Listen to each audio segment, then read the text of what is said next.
waste is a global issue and Malaysia is not excluded from having this issue. The proof is the statistics coming from Solid Waste and Public Cleansing Management Corporation (SW Corp) stated that 55% of total waste in Malaysia is coming from food waste.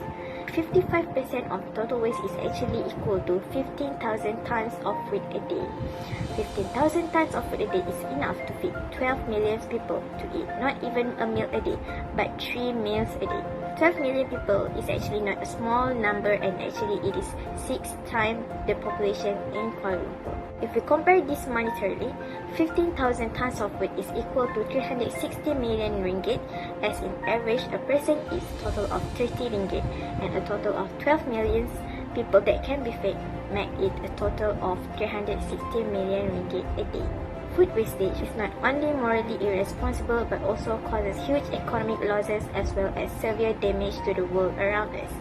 Food waste that we throw will end up in landfills, and it will produce a lot of methane, which is a gas that will affect greenhouse even more powerful than CO2, which is carbon dioxide. This will then trap the heat inside the earth and will cause a more severe problem, which is global warming and climate change. Now that we know about the concern of food waste problem in Malaysia, let's talk about what are the factors that influence food waste. Malaysian Rizal 2016 mentioned that the number of studies that estimate food waste is a result of irresponsible behavior in society. Consumers tend to buy food exceeding what is needed and keep the food too long in refrigerator until it reaches an expiry date.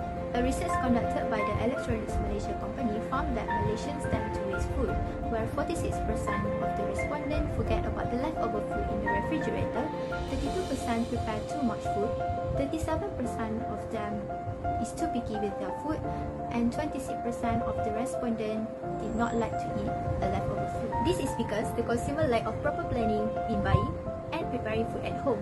They either buy too much groceries or did not follow the groceries list that they have planned. Next, overproduction by the food companies is also one of the causes of food waste. The producers tend to produce in large quantities in order to reduce the cost so that they can supply more.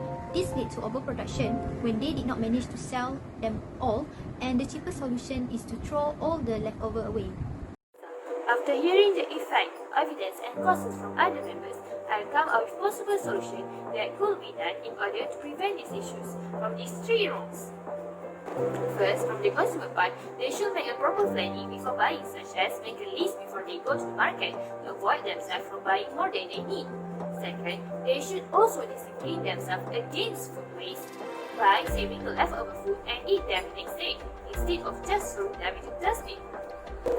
Then, from the government, we suggest the government to initiate food banks in certain areas so that people can donate or give away extra food that they no longer need. Lastly, businesses can take the opportunity to provide places or machines where people can drop their food waste in exchange for money and process it to become compost fertilizer and sell it to the farmers. From this, rather than just throwing it into the trash, they can generate profit in accordance with preserving the ecosystem from harmful fertilizer. Secondly, producers should only produce according to the demand of quantity food in the market, or making a proper planning which is able to forecast what is going to happen in the future and can avoid overproduction of food.